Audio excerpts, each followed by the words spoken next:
Welcome to Charged Up Studio Live, where small business owners get charged up for success. Are you a small business owner? Do you find yourself struggling through the many responsibilities that come with the title entrepreneur? Well, we're here for you. Charged Up Studio is hosted by Market Atomy LLC, your prescription for what we call OPA. What is OPA? It's when you become so overwhelmed with the confusion that comes with business ownership that you become paralyzed and ultimately avoid doing anything in hopes it will take care of itself, or you put it off till later. Does that sound familiar? I'm your host, Danna Olivo, and each week we bring a business professional eager to charge you up as they talk about the many things that keep you from moving forward with your small business. So are you ready to get charged up for success? Let's hit it. So welcome back to Charged Up Studio, where we bring you insightful conversations with industry leaders and experts. I'm Danna Olivo, your host, and today we're continuing our monthly focus on the power of purposeful marketing, integrating business strategy and spiritual energy. What better way to tap into the universe and spiritual energy than the revitalization of historical ghost towns and bringing them back to life? Today's guest is Tommy D. I'm not even going to try pronouncing his last name. A real estate developer and co-founder of the Buckeye Oz Fund. Today, he is going to take us on a journey converting rural ghost towns into profitable business ventures. Good morning, Tommy. Good morning, Danna. How are you? I'm doing good. You intrigued me when we had our call before on what you guys are doing out there in Arizona and everywhere else with these rural areas. So I'm a big history buff. We talked about that. So this is fascinating to me. So before we get started, I have a very important question to ask you. So are you ready? Yes, please. Okay. So if you could go back in time and give your young self some solid advice, what advice would you give him and at what age? Probably about 7 years old. I would go back to the young Tommy and tell him it was okay to not be right on everything. Isn't that interesting? This is the first time I've heard that. Yeah. Oh, okay. That's the first time I've heard. I ask this question on every podcast. Well, I grew up and I was somewhat mistaken on just vocabulary. Like when people would talk to me, I would say, right. Like, or my dad would say, do this. I'd say, I know, and as a child, I had to grow out of that. And the experiences I had growing out of that were rough because I didn't want to seem like a know-it-all. I didn't want to seem like an expert. So it made it rough for me to feel validated when I learned that I needed to be more listener and less spokesman, Yeah, that's true. So that's where vulnerability comes in. Yep. So when we talked earlier, I was very intrigued with what you and your partners were doing to revitalize these rural deserted land opportunities. Can you tell us a little bit about how you got started in this? Absolutely. I've been a developer for better part of 20 years. I took some time off for between the last housing bubble and this one to expand into healthcare, and it taught me some things going that route.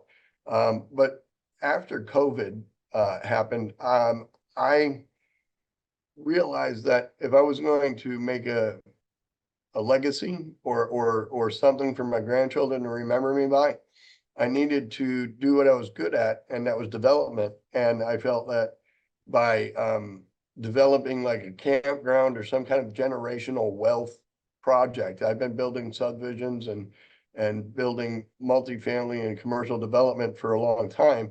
I just never thought about building my own retirement out of a campground.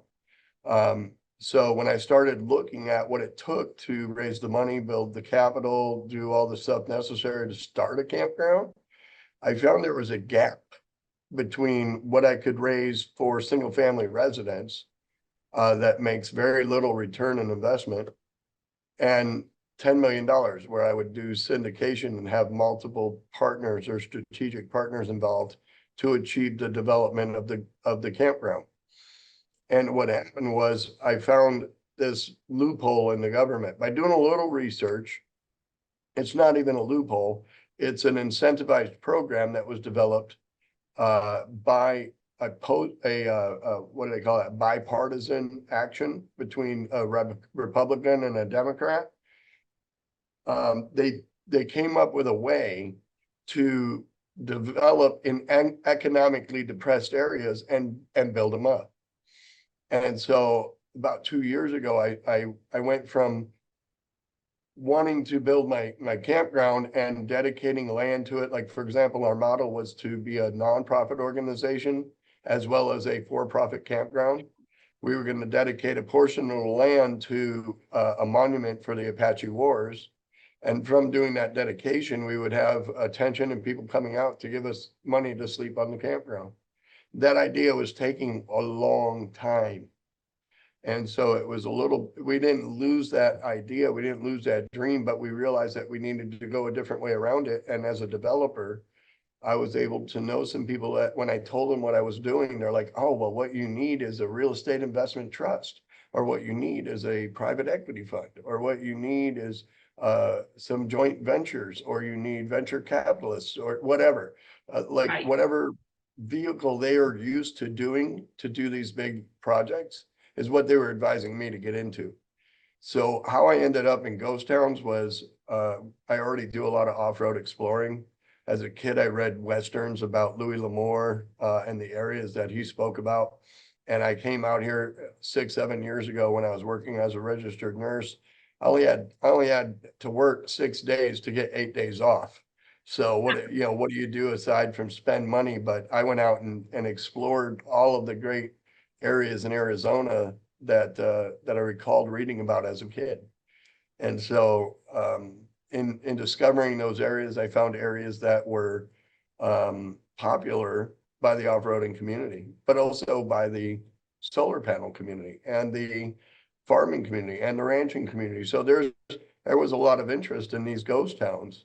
Right. And so when I started looking at doing a campground, and the experience that I had, like it was easily $1,600 a weekend to go party out in the desert, just for me, and then I would go out there with my brothers and my friends and people from work. And I mean, at the end of the trip, you'd look at where we spent our money, and we didn't really give it directly to one person, but it cost us a pretty penny to go out there and have this hobby of off-roading and camping.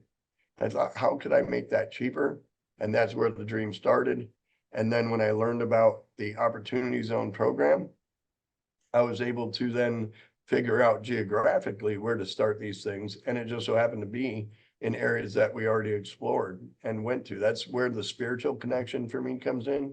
It's kind of like I just kept getting pushed in this direction by the universe. Land over here. That's exactly it. You follow the signs. Now, when we talk about campgrounds, we're not talking about true campgrounds, like a tent and stuff. We're talking about glamping, right? Everything in between. So when we talk about, I say that we turn ghost towns into glamp grounds. And that means that if you come out to our glamp grounds, you'll be staying in a Conestoga wagon that was a replica of what they pulled out to the frontier. Glamping is not just about having luxurious accommodations. It's also about the experience that you're getting. And so, yes, we have luxury tiny homes that'll be on the property. We have the geodomes that are like 24-foot round, and they've got the see-through ceilings so that you can watch the night sky all night long. But honestly, glamping is about people that don't want to do the work in camping. So when we offer just a basic 6-man pup tent with an air mattress, you don't have to come out and set it up, find your spot, put up your fire pit, do all the work to just sit down and relax before you get tired. Like that was what happened whenever I went camping. Spending 6 hours getting it set up made me Yeah. just want to sit for about an hour and go to bed. Yeah. So what we want to provide out there, and actually what the operators, because I've stepped out of being the campground owner into the campground financier. And we're starting 4 campgrounds with 4 other joint venture partners. And we're going to be financing them. But the point is that when I go out there, I want to walk up, I want to check into the tent like it's a hotel room. I want to enjoy it like it's a resort. And then I want to leave it like it's a timeshare. at the end for somebody else to clean up, Yep. just like at a hotel room. So the Ritz-Carlton would probably provide you with a tent if you asked them to, because that's their business model. And so my business model was be the Ritz-Carlton, but not the Ritz-Carlton, so do the same thing they do, just do it in the desert. And you provide, the food and you, like you said, off-roading and things like that. So it's an adventure when they go out there. I'm trying to get people to understand it's like Disney in the desert. That's a good description. That's a good description. Very interesting. Very interesting. So I know Buckeye Oz is the investment side of the operation, but I'd like to focus more on the development side in the beginning if I can. Okay. So what are the main challenges faced when revitalizing rural abandoned ghost towns? Number one thing is relationships. You have to start with relationships. You have to know who you're going to be neighbors with. Some of your neighbors are some of the largest government entities in the world. But the Bureau of Land Management is not a preservation company. It is not a federal government entity to protect land. They're a land banker.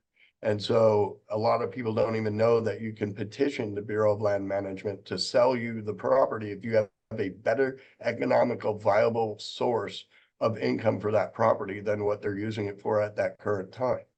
So if the Bureau of Land Management is just leasing the land to the rancher, and you say that that there's a better opportunity for say, for example, you're going to open a chicken farm and grow eggs and employ 35 people, the Bureau of Land Management will look at, or has to look at, the opportunity to give you that property and do that. Interesting. Interesting. Oh, okay. All right. So how do you identify those potential opportunities for economic development? Well, again, it started for me as a lifestyle opportunity. I mean, as a registered nurse, I was making enough money, I could buy the land and just have it as a private campground for my family. But in order for it to be an economic development project, it has to employ other people and it has to be of service to the rest of the community.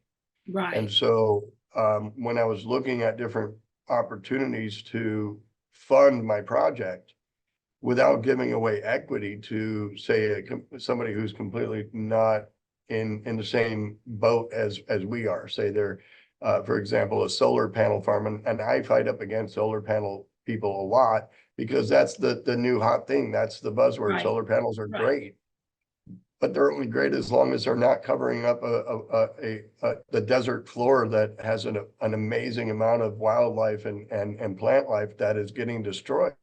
Right. So, part of our mission is to educate people about solar panel farms and petition, we'll pay for it. We want to come up with a program where we pay for the solar panels to be taken out of the desert and put on the buildings that are back in the city. And we want to put it on the roofs, and we want to put it over the parking lots, and we'll pay for it. We just want to get it out of the desert. Well, that's what I was thinking of. Yeah, is why couldn't we put them on top of buildings to collect the sun as opposed to on the desert? It costs more money. That's always about the money. It's because they're able to buy the desert just like I do at 2 cents a square foot. Yeah. So when you have no cost for where you put this, you don't care where you put it, and so that's unfortunate, because they're putting it over the top of stuff that has been abandoned for over 80 to 100 years. It's part of the 1849 Gold Rush Trail. It's part of the Apache tribes that were eliminated to make that gold rush possible. A lot of people don't realize that the Apache wars are a war that was fought on U.S. soil that has not one monument on U.S. soil about it.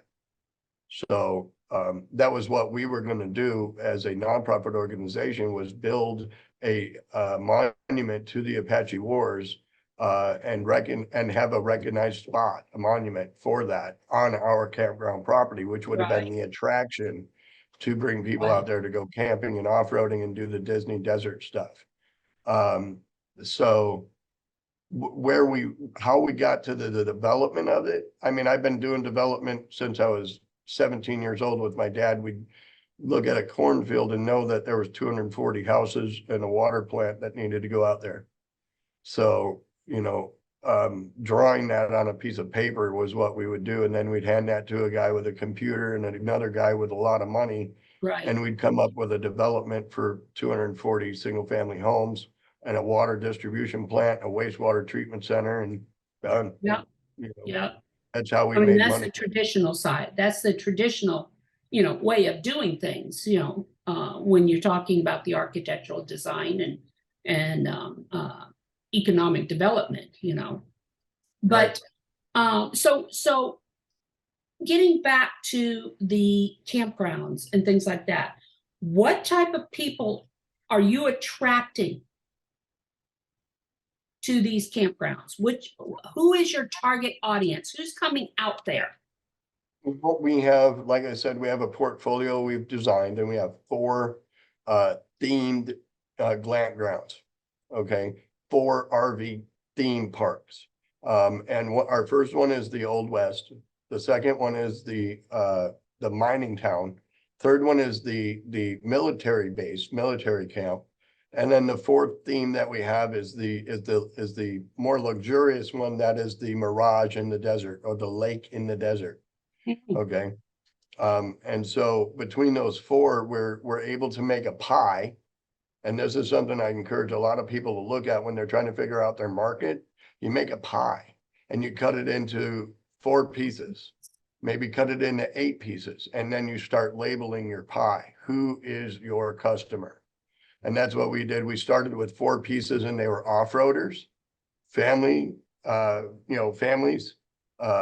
with kids, adventurers, who people like to hike and do natural stuff like that. And then the paranormal community, because we're ghost towns, right? They are the word ghost, and they run straight to us. Right. Now, what we were able to do with those 4 pieces of pie, we cut them again, and we were able to make 8, a total of 8 pieces. And what we try to do is make sure that we have, if we're going to have 8 pieces, that they're pretty much equal in size, which means that we provide exactly what those people need for that level of enthusiasm. And what it does is it allows us to not have to spend a crap ton of money, for example, on our off-road adventures, because there's 7 other things that you can do while you're there. Right. So if only 1/8 of our activities is off-roading, well, then that's going to only be about 1/8 of our budget. And so that's the way we structured it and set it up, because when you're starting up, you need a little bit of that variety in order to pick what's going to work and not work. And some things are going to pay for everything, and some things are going to cost, but it's still a cool adventure, and it does have a value. But like, for example, a museum doesn't necessarily make money, but it is a huge write-off because of all the donations and all of the artifacts that we're able to collect. So when we started developing this, it went from just being a campground to then servicing not just communities, but other businesses. Like, we support a nonprofit organization on our property. We support an off-road rental business. We support a tool rental business, because if you're going to go mining for gold, you got to have tools. We support the storage facility on our property as well. So there's about 4 entities that are connected to the one, and that came from trying to understand how working with other people could achieve the dream faster. and get us to Definitely. fruition quicker. Definitely. So, you answered this a little bit, but what strategies or approaches have been successful in attracting new residents and businesses to the area? Well, the fact that where I'm at right now in Arizona, Phoenix has exploded with the population growth and development in the suburb areas of Phoenix. Like, for example, where I'm at right now in Goodyear. Goodyear has seen, I believe, 22,000 homes built in the last 12 months. That's a lot of houses. Mhm. That's a lot of people. That's over 55,000 people added to the population of this town in 1 year. Mhm. So the areas that I used to go to when I first got out here 6 years ago, 7 years ago, are gone. They're literally warehouses, subdivisions, water treatment plants. They're the stuff that I built, Right. and I was building up until 2021 when I just decided to start building the equity fund. I was building custom homes on 1 acre lots. I was buying 5 acre farmettes and breaking them up into 4 pieces and making and then selling those as custom home lots. And then Mm. I would, as a general contractor, find the builder and build the house and then sell it. So to answer your question, where are my customers coming from? They're coming from everywhere that we don't have places to go anymore. Right. So the off-roading community is searching for a place to go. By putting water in the desert, it's an amazing feature. By having a freshwater lake that we put in, we will draw people that just want to be a part of that in nature. So Mhm. finding those people come from Facebook marketplace groups. Advertising on Facebook and social media has been instrumental to building my construction company. And all Mhm. I've done is just transferred that over to the other businesses, the ghost town business. Mhm. So the campground itself, like I said, supports 4 other businesses, and those businesses doing marketing as well. It's basically like network marketing at that point. You got 5 people talking about one place. So that's been beneficial to us as well. So, how important is preserving the historical and cultural heritage of these ghost towns during the revitalization process? It's the key focus of the revitalization. Like we do enough research in the area to know that the area we're on, um, no matter where we put our foot, is going to be historical. What we're trying to do is bring enough people to the area that it brings that awareness, uh, Mhm. and allows the people to have a voice when they want to put a highway through what used to be a stagecoach trail, you know? Right. So Right. if there's no one out there witnessing it, there's no one about to speak about it. So it's almost like having a grassroots political advocacy group going. So when we go out there, uh, we document everything we find and see. We use that to write white paper on, and we use that to submit through the nonprofit, which we then use to try and get in front of uh, um, uh, the political powers that be to help us bring awareness to the fact that, for example, we want to limit the amount of solar panels in a certain area because that area is Native American sensitive.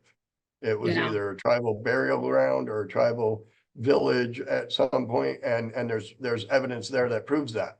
That would have never been found had we not been out there off-roading, camping, Right. and doing what we call redneck games. Yeah. So Yeah. um, a Well, lot of what we did. Mm. I know here in Florida, I used to do a lot of architectural excavating and things like that for the Seminole Indians, Indian burial mounds. And we have regulations in place where we can't disturb those. Is that the same thing out there in Arizona and stuff? Um, well, you have to enforce it, and that's part of our nonprofit organization. It has to be found, and then it has to be fostered. Um, this is a business model that's existed in Arizona since the creation of the Land Conservation Act that Theodore Roosevelt passed. Um, Teddy Roosevelt was a big conservationist, and he made a lot of landmarks, specifically like the Grand Canyon. He's seen Yellowstone and said, we're done exploring and we're done foresting. We need to do conservation. So yes, to answer your question, we're very keen to what we have, but there's spots in the desert that go back to the 1500s. They're marked on a map, and there's no national protection to that or state protection to that at all. So that's what we do with our nonprofit organization. And we use the ability to convert, say, for example, if we found a bit of ruins with this petroglyphs on it, for example. Right. It might be attached to 120 acres of an old ranch that goes back to the mid 1800s. Wow. So I'll have to buy the entire 120 acres. Right. But then I can then at that point pinpoint the entire spot on that 5 acres. Unfortunately, what happens is the state or federal government, if they want to use eminent domain, they won't touch that 5 acres, but they'll use the rest of the 120. So how do I do preservation of the area around that 5 acres? And the best way to do that is make it economically viable, and more viable than, say, for example, a solar panel farm sending solar power out to Oregon, you know? Right. Okay. So that's how we went about getting into the preservation, is using that 5 acre spot to then give people a place to come and enjoy it. And then adding to it, like the tours, we've got 3 or 4 veterans that take people out on off-roading tours, and we have what we call the Centipede Trail. You get in the golf cart on steroids, the Polaris Razor or the Can-Am, and you follow a military veteran out into the desert and on the stagecoach trails and through all of the gold mining areas, and then back to the camp. So that's one of the features we have at our ghost town place right now, and that's been drawing a lot of attention. That is very interesting. Very interesting. So what role can community involvement and engagement play in revitalizing these rural abandoned ghost towns? Well, like I said, a lot of these people, it's where, for a lot of these people, it's where they go to recreate. We need, as hard as we work throughout the day, whether that's at our home office or out in the field in a construction type setting, people just work really hard, and they want to have a place to relax and enjoy themselves. If you don't supply people with a structured place to play, they find their way to play wherever they want. And that's how, to me, that's how relics and areas that are sensitive can get ruined at the same time. Because just like we have, the solar panel farms out there, going over the top of, say, a historical village, somebody in a off-road vehicle as strong as a Can-Am or a Polaris can destroy an entire site, just thinking it's a cool place to do donuts. And just wipe away 5,000 years of history that fast. So that's the other side of why we're doing what we're doing, because we want to provide trail education, trail safety, and bring people into this community. Like I was saying before, we want you to check in like it's the Ritz-Carlton, come out, sleep in the tent, drive the car, and then check out and go back to civilization. Because we're only about 30 minutes out of town. So. Okay. So how can partnerships with local and regional organizations, as well as government entities, support this revitalization project? As they say, the rinse and repeat model has been excellent. The community involvement, everybody's support that we're getting from the government on down to local small businesses, is that when we go to the next place to do this again, there's already an awareness to what we're doing, and those people there welcome us with open arms, and they want more from us and we can provide more for them because they're aware of what we can do. It's not like starting over again. It's almost like going into it with like a fix and flip instead of a new build. New builds are easy because you can cover your mistakes up. But when you go into a fix and flip in construction, that's a term for getting a fixer up property and flipping it to an investment. Yeah. Those get tricky because you can't cover mistakes up as good, Yeah. So, yeah. No, it sounds, and plus the fact having some proven successes helps a great deal in convincing those that might have been very skeptical at one time. What are some success stories of revitalized rural ghost towns? What are your successes that you can talk to? I mean, we really don't have any personal successes as we're really in our infancy of this, but we modeled ourselves after a couple of places that are very, very profitable and useful to the community. There's places like example is a town called Apache Junction. They have a replica ghost town that goes back to the late 1800s called Goldfield, and each the proprietor who bought the land set up like 15 different buildings in different niches of like from apothecaries to pottery buildings to old time photography pictures, and as a owner operator came in and brought that building online, it brought that popularity of the ghost town up higher and higher. And now you go there on the weekend and it's an event every single weekend through the entire winter time. Arizona's got a nice climate, but from October until April is really our nice climate time, right? The summer's not very nice to us, but this guy's been able to stay open year round now for the last 2 years. And that's indicative of the fact that there's nothing people want more than some authentic Old West ghost town stuff. They want to see that history. They want to, I think with the more technological advances we make, the more popular the tangible ghost town becomes because it's an actual a product they can touch and feel and smell and see. And it reaches all the senses that the AI, phone doesn't touch. Right. There's only so much you can get through virtual reality. So I feel like when you can smell the musty cobwebs of an old 1800s gold mine, I think that's what really is the attraction for people to go back to their roots or go back to a simpler time and understand that things could be a lot worse. Go look at this place. But at the same time, from an entertainment standpoint, we have the adrenaline rush of riding in vehicles doing, in off-road trails, down stagecoach trails. We have the amazing night sky. There's nothing better than the sunrises and sunsets in our desert out here.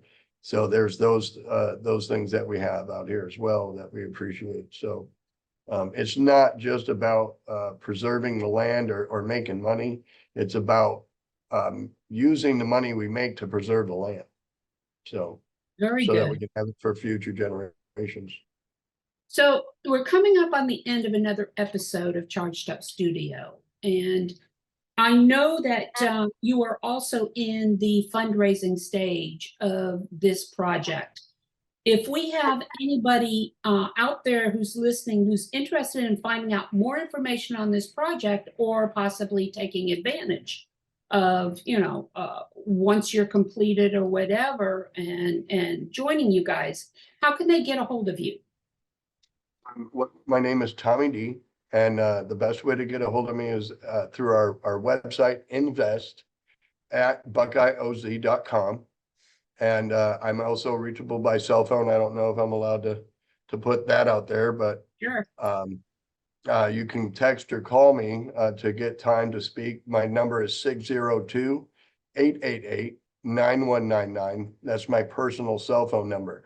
And over the last 6 months, probably about 6 months ago, I took 64 hours of intensive training and a 290 question test to become certified in opportunity zone advisement. So that's basically what I do. If this idea sounds cool, but you don't want to do ghost towns, you want to do public works for an economically depressed area, or you know of an economically depressed area that could utilize some big investment money and you just don't know how to get it into that, give me a call. I work for an equity firm called Independent Concepts, which is the freedom to think. And freedom thinking is what they do best. And so, but they specialize specifically in opportunity zones and development of them. So anything we can do to spark not only community development in ghost towns, but even in towns would be amazing. Right. Well, thank you for joining us, Tommy. Any last tips you want to give our people? When it comes to being an entrepreneur or a person that writes their own check, make sure that you're a better boss to yourself than you would want to have. And don't be the boss that you wouldn't take a paycheck from. Right. So take care of yourself. Take care of yourself. Okay. So that concludes our podcast for today. Please leave a review on any of the streaming platforms you are listening to us on, or go to Charged Up Studio Facebook page and leave a review there. Charged Up Studio is a product of Marketatomy and Marketatomy Academy, the e-learning system designed specifically with the micro business owner in mind. For more information and to register for our many courses, go to marketatomy.academy. That's MARKETATOMY. And once again, this is Danna Olivo with Charged Up Studio. Thank you, Tommy.